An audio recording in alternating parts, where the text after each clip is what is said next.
think? On stochastics. Basically, as you said, it's used it as another indicator, not on its own. Yeah. But with other, the Bollingers or whatever. I think the reason I struggle with them is that I can't get over the concept that a market has to be overbought to go up and has to be oversold to keep going down, and I just can't quite reconcile in my head that if we're that high you should be kind of looking for the reversal, whereas I don't know, there's just something about it I can't quite get my head around. Why there are two lines? What's the two lines? They relate to different speeds, I think, don't they? A slow and a fast stochastic. So I think the fast stochastic is obviously much more sensitive. A bit like a moving average. I think it relates to different time periods. I don't know. I mean, what's the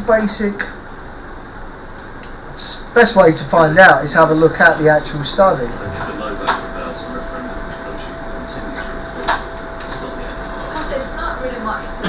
So a stochastic fast is based on the last, so the close, 20 period and a 2 standard deviation, and a stochastic slow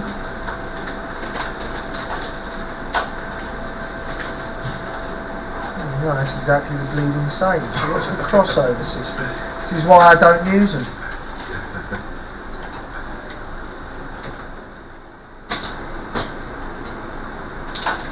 I mean, they did look very. It's a stochastic RSI, isn't it?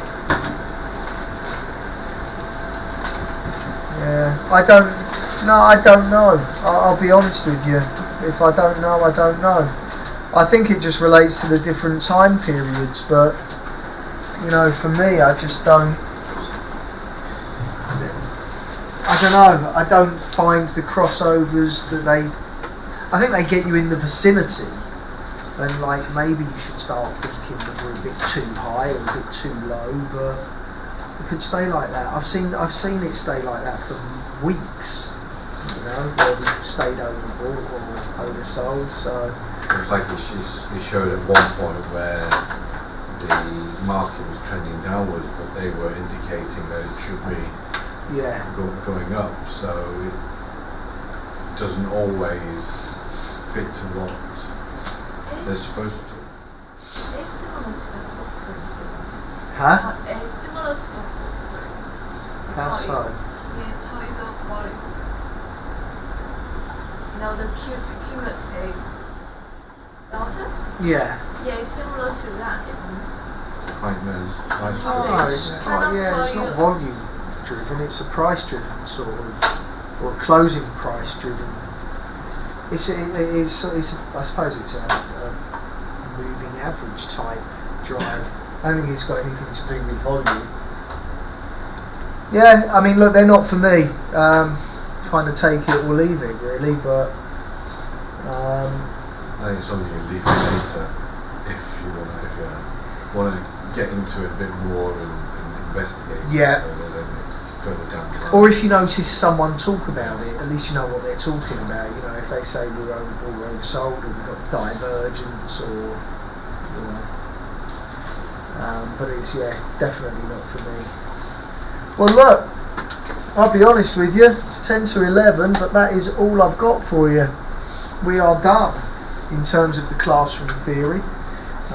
So as far as I'm concerned, you now know everything that you possibly need to know to understand how the markets work and move, and from the fundamental aspect of everything through to the how to intricately chart them. I think you've got everything that you possibly need to know. In terms of, look at that on the Bollinger. Just noticed that. See, the first time we've come down and touched it, got a little bounce off of it. Been away from it for so long, but that is one heck of a quiet day. and that is one heck of a quiet day in the stocks as well. So yeah, I mean, you guys are there. That's pretty much the classroom theory. What happens now is obviously you go have a swanky lunch at NatWest or wherever it is you're going. The second part of the course, which pertains to the online guys, most of whom we haven't heard of. They've sent me emails watching it at night. They all seem happy. Milan is at work today. So the rest of us head towards the price ladders and the price ladder drills, which gets you much more involved in the actual ladders in front of you. Of course, I am still plenty around to get really involved, not just with you, but with with Richard and Janesh and Ramon when she comes back, and do the mentorship and actually sort of run a trading floor. So that's I'm still plenty here, but the general format of the PLT can now be explained to you by Mark, who has painstakingly gone through it and given it a bit of a rejig, which is good. So I will let you explain to these guys how you're going to send them the PLT, what the PLT is, and how they should approach their trading days over the next 4 weeks. Microphone's up there so that Milan can hear you. Dan, you going to send those charts today? The auction chart? Oh, the slides? Auction slides. Yeah, I will. I'll make myself a note. Yes. Slides, auctions. Yeah, I'll send the auction slides to all you guys remote as well. If you want an internet to show them and log in the Prezi, then it's that one. No, that's alright. Alright, I'm going to go get myself another drink. Yeah, it's fairly simple. You've done the first 4 weeks, now you've got the next 4 weeks, and it's now to try and apply everything. So we've got 20 days. Each day's got some videos to look through first. I'll send them all to you via email. It'll be via Prezi presentation. First thing you'll do each day is start each one, look at the videos, and that sets you up for the drill for the rest of the day. Some of the drills, some days it's just a full day just practicing something. Like there's one day where you've got to take one tick all day, just trade all day, scalp. There used to be another one where it's a full day and you're only allowed to trade twice, which is just it's a tough one. So there's a couple like that can be. It's an important skill to learn when to trade and when not to trade, because sometimes you shouldn't. People trade because they're in front of it thinking, well, it's here, I know it's quiet, but I've got to do something, otherwise I'm not earning money. And suddenly they trade and they lose money. So it's actually quite a good drill for discipline, but we've cut that one down to a half day, and we've got another one half day which is a bit more fun. So you can have a half day that's fun and a half day trying to learn a little bit of discipline. So there's about 10 days where it's just purely trading on that day following a certain drill. 10 days where you've got 2 hours, something like that, watching YouTubes and things like that tells you how to trade a certain style, and then you'll trade in the afternoon. So that's how the next sort of 4 weeks will be. Within that there's 2 important days that you need to look at straight away. One day's month end. So on that particular day, more likely you'll come in at 2, but you'll be here till 9 o'clock at night, or probably 9:30 at night. You'll watch the preparation beforehand, what you're looking to do, and then you look to trade it via simulators in a real-time environment on a proper month end, rather than some sort of recording thing. You'll get that, and the same thing with a more fundamental event, an ECB, a Bank of England and everything else. There's another day where you need to do that one.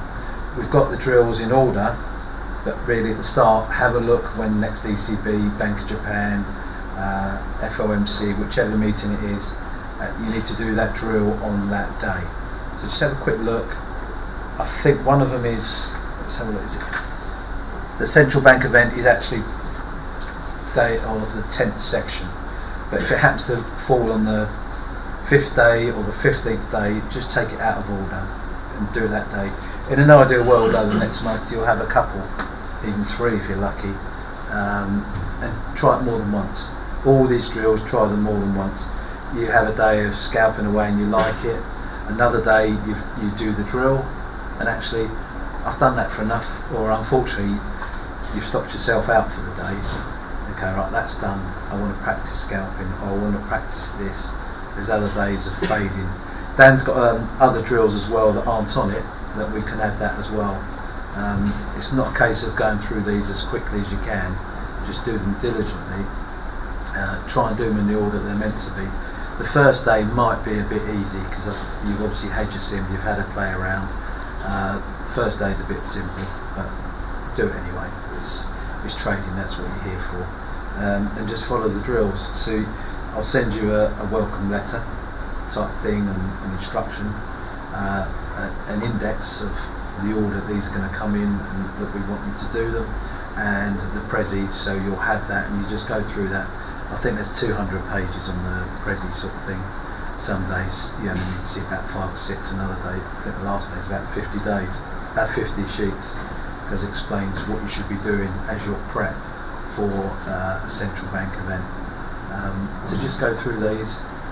Dan will be here every day for the next month as well, so whereas other people say from home would just do it, I'm not talking about our VTFT guys, but some people could purchase it and do it from wherever they're going to do it. They won't have the access to Dan, and to a lesser extent myself. As you know, I'm not going to help you reading charts because that's not my strength, but we're here to help you. So that's the point. You're doing next month. The point is Dan's here with you, so just keep working with Dan, asking about various questions, and that's what it's for. So 4 weeks, do it in the order. You should get. I'll send everything over this afternoon. So Milan and Nick, you'll have it. Obviously, you guys will have it, and the others can open it at their leisure.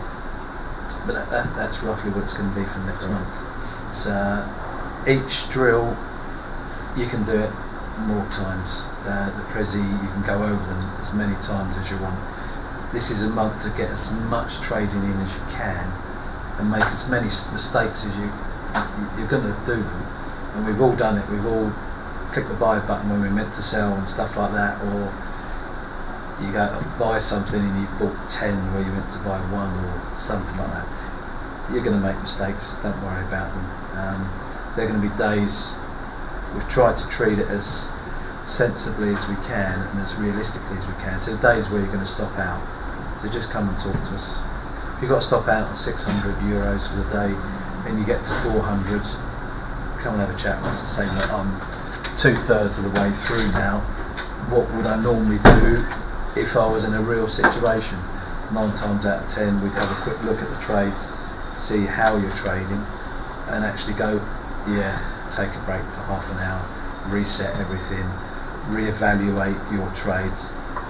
Because it is important when you go through this, not just to go reading it or watching the videos and go, yeah, that's fine.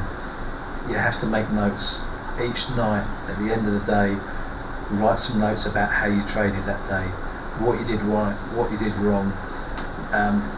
Most people like to scalp because it's fun, it means you're active. Be honest with yourself. Actually, I'm rubbish at scalping, or a 3-tick thing works. Another day we're going to make you have to run things. If you put it on, you can't take it off within 15 ticks or 20 ticks. You have to be honest with yourself and go, right, this style of trading works for me, so that's the one I'm going to do. And the only way you can really do that is by looking through your notes. Make notes through the day, and at the end of the day, and actually, I thought I was doing really well, but actually when I read back, that was a poor day for me. So scalping didn't work, or I don't have the discipline to run it for 30 ticks. That doesn't work. You'll try different markets. We'll suggest the general markets, but there's no reason you can't try some other ones, especially like scalping days and stuff like that. Put 5 ladders up. You know, if you think, all right, footsie sounds fun, I'll put the footsie up because I've looked at it for the last 15 years. Just put a few different markets up, especially when there's drills where you're looking for spoofers or algos in there. There's no point just sitting there with one market and nothing turned up today. What a boring day that was. Put half a dozen up. This is where you're going to find it tiring for your eyes, okay? Because you're going to keep looking and looking. And I always got that when I was trading. If you were down, I'm just sitting there staring, and you go home, you're like, oh, my eyes have gone. It can be quite tiring. So when you're doing it, work out when you need a rest as well. Again, another part of your own discipline, because you cannot sit there from 7 till 9 at night and 7 in the morning till 9 at night and physically stare at it all the time. So work out different ways. As I've said to you guys in the past, one of our best traders actually tended not to trade figures. He came in, traded lunch times because it was quiet, and he's just in and out, in and out, in and out. Made good money, a few thousand, and then I've made my money. I don't need to take the risk on a non-farm payrolls that's come out at 1:30. Everyone else is waiting there to make their month or their week.